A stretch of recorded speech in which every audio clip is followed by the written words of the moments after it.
নমস্কার, আমি অজিত ব্যানার্জি আপনাদের সকলকে জ্যোতিষী টিউটোরিয়ালে স্বাগত জানাচ্ছি।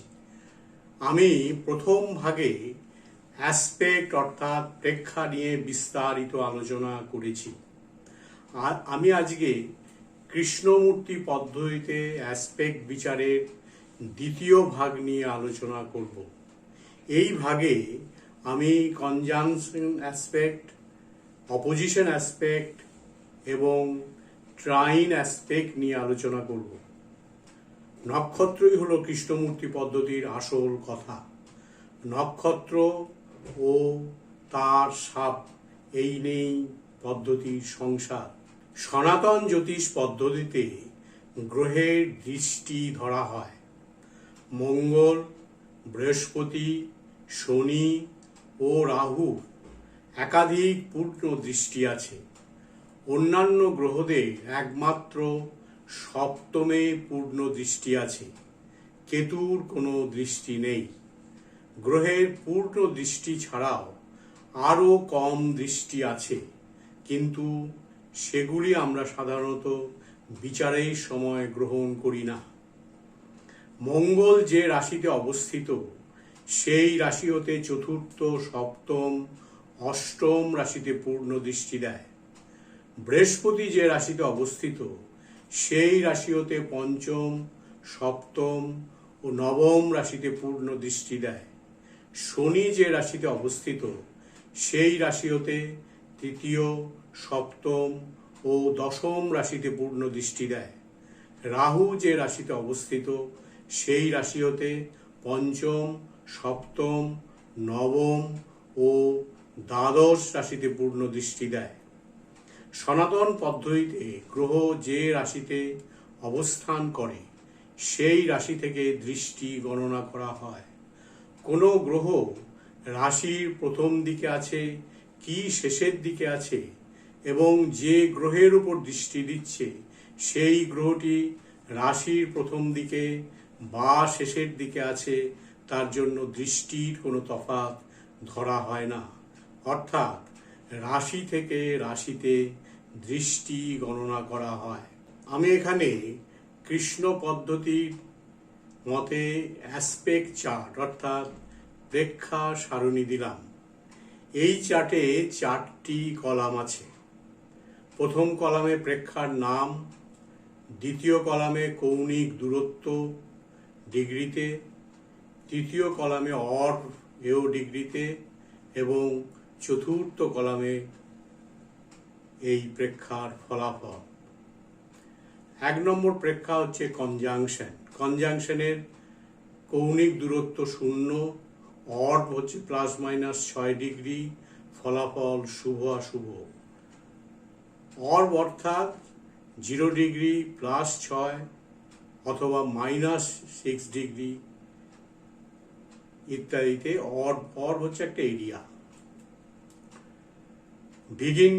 ভিগিনটাইলে কৌণিক দূরত্ব 18 ডিগ্রি, অর্ব হচ্ছে +-2 ডিগ্রি, ফলাফল সামান্য শুভ। 3 নম্বর সেমিসেক্সটাইল, কৌণিক দূরত্ব 30 ডিগ্রি, অর্ব হচ্ছে +-2, ফলাফল সামান্য শুভ। সেমি স্কোয়ার, কৌণিক দূরত্ব 45 ডিগ্রি, অর্ব হচ্ছে +-2, ফলাফল সামান্য শুভ। সেক্সটাইল হচ্ছে 60 ডিগ্রি, অর্ব হচ্ছে +-6, ফলাফল শুভ। কুইন্টাইল, কৌণিক দূরত্ব হচ্ছে 72 ডিগ্রি, অর্ব +-2, ফলাফল শুভ। স্কোয়ার হচ্ছে 90 ডিগ্রি, অর্ব +-6, ফলাফল অত্যন্ত অশুভ। ট্রাইডিসাইল, কৌণিক দূরত্ব 108 ডিগ্রি, অর্ব +-2, ফলাফল শুভ। ট্রাইন, কৌণিক দূরত্ব 120 ডিগ্রি, অর্ব +-6, ফলাফল অত্যন্ত শুভ। বাইকুইন্টাইল, কৌণিক দূরত্ব 144 ডিগ্রি, অর্ব +-3, ফলাফল শুভ।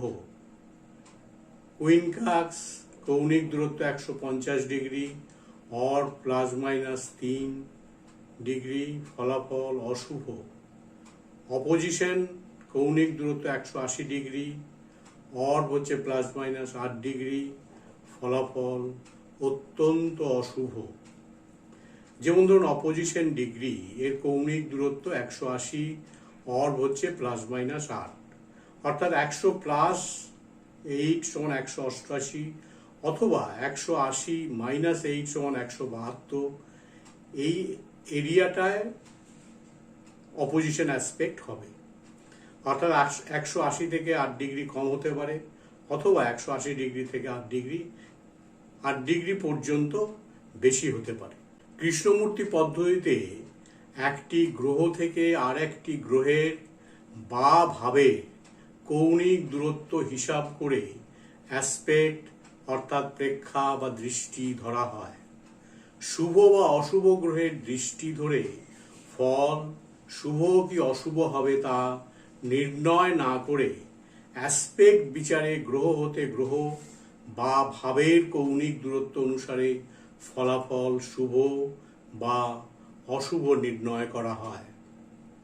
এই চার্টের মধ্যে সামান্য শুভ বা সামান্য অশুভ ফল নির্দেশকারী অ্যাসপেক্টগুলিকে সাধারণ বিচারের ক্ষেত্রে বাদ দিয়ে শুভ অ্যাসপেক্ট, অশুভ অ্যাসপেক্ট এবং নিউট্রাল অ্যাসপেক্ট অর্থাৎ শুভ অশুভ মিশ্রিত অ্যাসপেক্ট এই 3 শ্রেণীতে ভাগ করে নিতে পারি। এখন আমি কনজাংশন অ্যাসপেক্ট নিয়ে আলোচনা করব। রাশিচক্রে দুটি গ্রহ যখন একই বিন্দুতে অবস্থান করে তখন কনজাংশন অ্যাসপেক্টের সৃষ্টি হয়। তবে এই বিন্দু +-6 ডিগ্রি পর্যন্ত কনজাংশন অ্যাসপেক্টের অড ধরা হয় এবং এই অড বা বিস্তৃতির মধ্যে কনজাংশন অ্যাসপেক্টের ফল পাওয়া যায়। গ্রহ দুটি বা গ্রহ এবং কোনো ভাব +-2 ডিগ্রির মধ্যে থাকলে তাকে র্যাপ্ট কনজাংশন এবং +-3 ডিগ্রি থেকে +-6 ডিগ্রির মধ্যে থাকলে ওয়াইড কনজাংশন বলা হয়। গ্রহ দুটির দূরত্ব যত কম হবে অ্যাসপেক্টের ফল তত জোরালো হবে।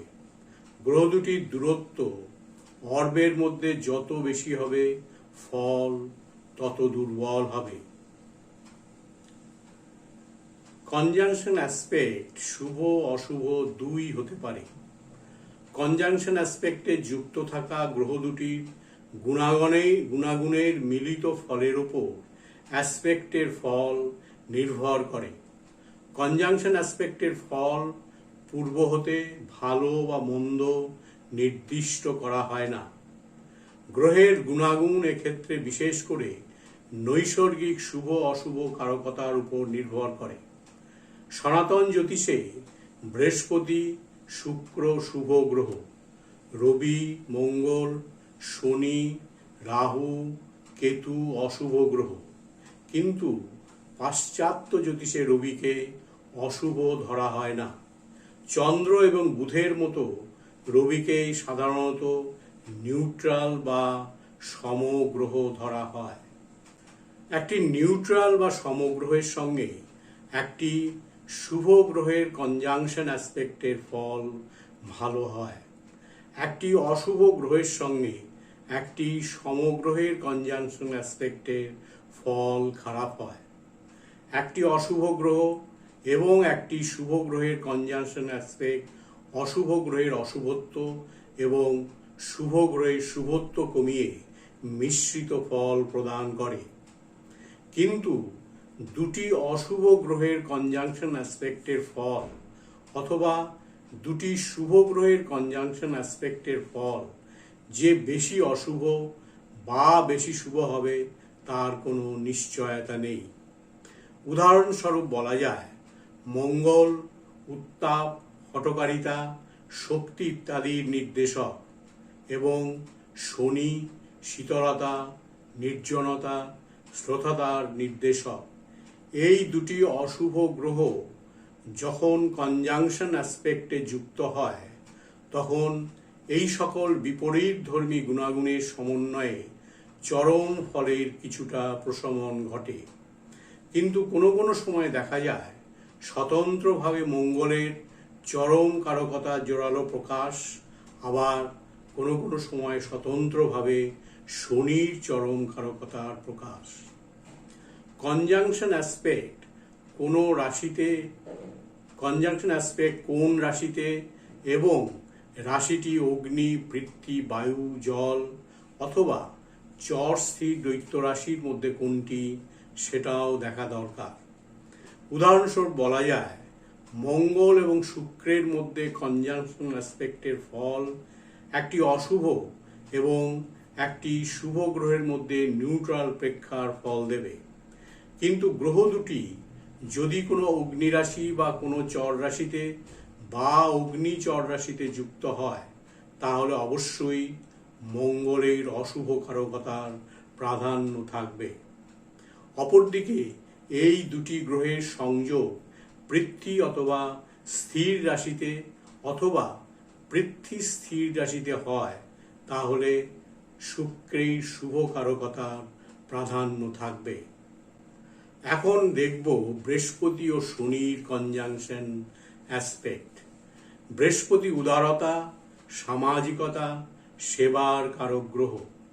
শনি সংকীর্ণতা, বিচ্ছিন্নতা, স্বার্থপরতার কারক গ্রহ। যখন এই দুটি গ্রহ কনজাংশনে আবদ্ধ হয়, তখন একটা মিশ্রিত ফল আশা করা যায়, কিন্তু এই শুভ অশুভ গ্রহের সংযোগ অগ্নি এবং জল রাশিতে হলে বৃহস্পতির কারকতাগুলি প্রাধান্য পাবে। অপরদিকে যদি সংযোগটি পৃথ্বী ও বায়ু রাশিতে হয়, তাহলে শনির কারকতা, বিচ্ছিন্নতা, অলসতা, রক্ষণশীলতা ভাবের প্রাধান্য থাকবে। অশুভ অ্যাসপেক্টগুলির মধ্যে অপোজিশন অ্যাসপেক্ট সবচেয়ে বেশি অশুভ। অপোজিশন অ্যাসপেক্ট দেয় বিচ্ছিন্নতা, অশুভ প্রতিদ্বন্দ্বিতা, প্রতিবন্ধকতা, দৈত্য স্বভাব। স্কয়ার অ্যাসপেক্ট বাধা বিপত্তির সৃষ্টি করে, সীমাবদ্ধ করে এবং হঠাৎ আঘাতে নষ্ট করে। সেমি স্কয়ার অ্যাসপেক্ট অশুভ, কিন্তু খুবই দুর্বল। এখন অপোজিশন অ্যাসপেক্ট নিয়ে একটু আলোচনা করব। দুটি গ্রহ যখন রাশিচক্রে বিপরীত বিন্দুতে অর্থাৎ ৮০ ডিগ্রির তফাতে অবস্থান করে, তখন অপোজিশন অ্যাসপেক্টে সম্পর্ক তৈরি হয়। দুটি অশুভ গ্রহের মধ্যে অথবা একটি অশুভ এবং একটি সমগ্রহ অথবা একটি অশুভ এবং একটি শুভ গ্রহের মধ্যে অপোজিশন অ্যাসপেক্ট অশুভ ফল দেয়, কিন্তু দুটি শুভ গ্রহের মধ্যে অপোজিশন অ্যাসপেক্ট শুভ ফলই দিয়ে থাকে। অপোজিশন অ্যাসপেক্ট সব সময় অশুভ বা ক্ষতিকারক, কিন্তু অশুভত্বের মাত্রা নির্ভর করে গ্রহ দুটির নিজস্ব গুণাগুণের ওপর। উদাহরণস্বরূপ ধরা যাক কোনো রাশিচক্রে মঙ্গল এবং শুক্র ১০০ ডিগ্রি দূরত্বে অবস্থান করে অপোজিশন অ্যাসপেক্ট সম্পর্কে আবদ্ধ হয়েছে। শুক্র শুভ গ্রহ, জাতকের মধ্যে নমনীয়তা, সমতা, সৌন্দর্য প্রিয়তা প্রদান করে, কিন্তু মঙ্গল যে কোনো বিষয়ের চরম প্রকাশ, শক্তির প্রয়োগ ও নিজস্ব ইচ্ছাই প্রবল রূপে প্রকাশ করে।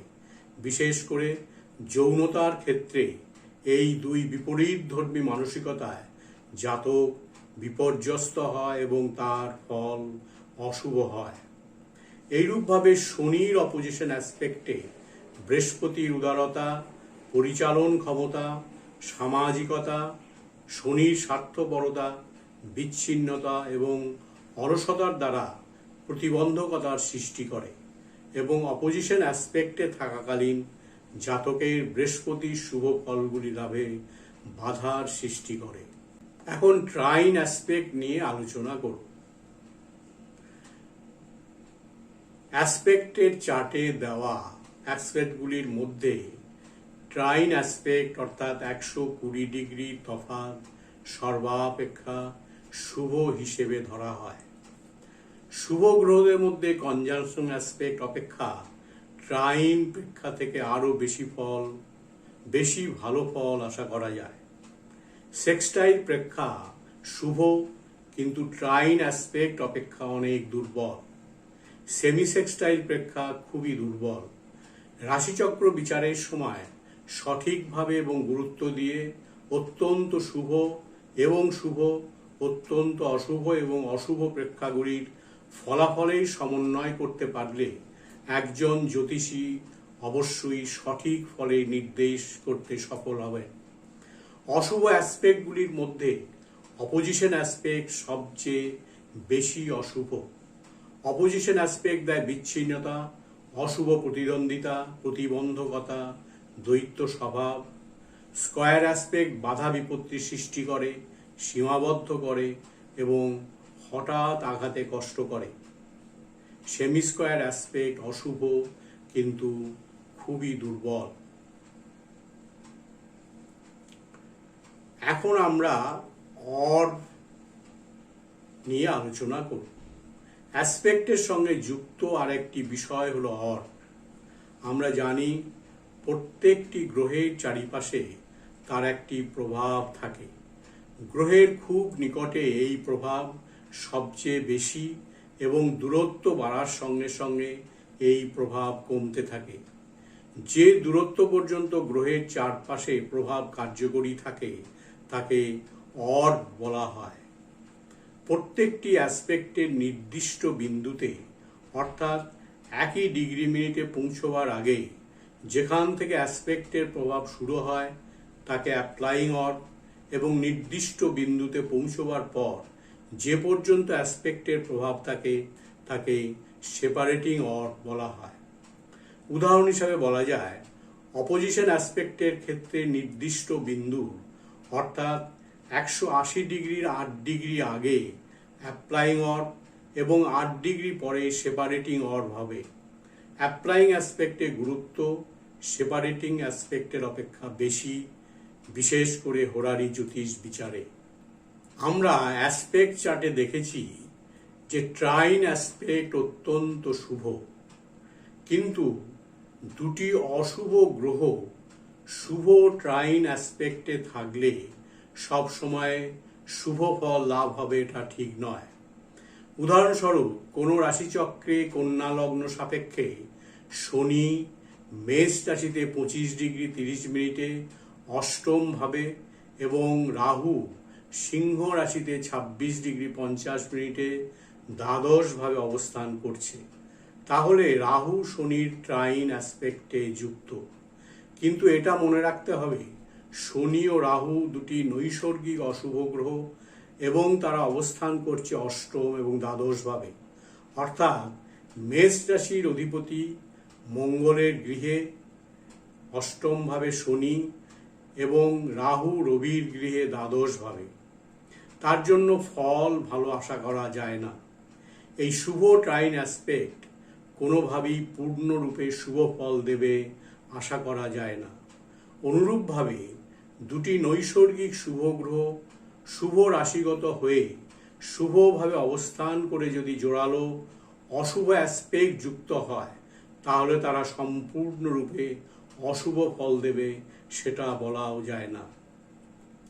সবশেষে বলা যায়, কোনো অ্যাসপেক্ট সঠিক কৌণিক দূরত্বে শুভ বা অশুভ বলে চিহ্নিত হলেও গ্রহদের স্বাভাবিক কারকতা, বিভিন্ন রাশি এবং ভাবে অবস্থানের কারণে, নক্ষত্রের প্রভাবে, অন্য গ্রহের প্রেক্ষার প্রভাবে শুভ অশুভ প্রেক্ষার ফল পরিবর্তিত বা পরিবর্ধিত হবে। যে কোনো রাশিচক্রের বিচারে এই সকল বিষয়ের প্রভাব গুরুত্ব দিয়ে দেখা প্রয়োজন। আজকে আমি দ্বিতীয় ভাগে কৃষ্ণমূর্তি পদ্ধতিতে অ্যাসপেক্টের কয়েকটি বিশেষ বিষয় নিয়ে বিস্তারিত আলোচনা করলাম। এর পরের ভিডিওতে অন্য বিষয় নিয়ে আলোচনা করব। আজকের আলোচনা এখানেই শেষ করছি। Thanks for watching my channel. If you like the contents of my channel, please subscribe. ভালো থাকবেন। নমস্কার।